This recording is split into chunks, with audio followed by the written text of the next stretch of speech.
Hi hello guys, কেমন আছো? এই যে আজকে রান্না হচ্ছে আমাদের দেশি স্টাইলে হাঁসের ডিমের সিদ্ধ করে ভেজে ঝোল। যেসব মশলাপাতি দেওয়া হয়ে গেছে, আদা বাটা আর রসুন বাটা দিয়ে ভাজা হচ্ছে।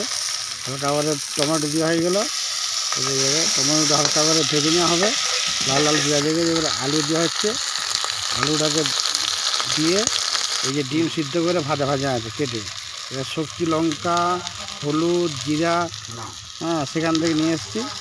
ওখানকার খুব ব্র্যান্ড ভালো, এটা শক্তি ব্র্যান্ড, শক্তি মশলা লঙ্কা সব ভালো।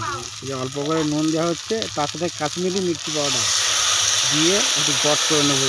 গরম জল তুলেছিল, দিয়ে গট করা হচ্ছে। এবারে হালকা মিনিট 10 ঢাকা দিয়ে দেবো। কালারটা খুব সুন্দর এসছে। এই মশলাটা খুব ভালো তো, শক্তি তো, জিনিসটা খুব ভালো ওখানকার, খুব ভালো। তাকে গরম জল রাখা হয়েছে, দিয়ে দেবো। ফুটছে, ফুটছে। 10 মিনিট পরেই ডিম দিয়ে তার সাথে ধনে পাতা দিয়ে দেবো, ব্যাস। দেওয়া হয়ে গেল। ওকে, আপনারা চ্যানেলটা দেখুন, আর কি লাগবে না লাগবে বলুন, কেমন হয়েছে। আপনারা লাইক সাবস্ক্রাইব করে দেবেন, আর কিছু লিখে পাঠান। বাই।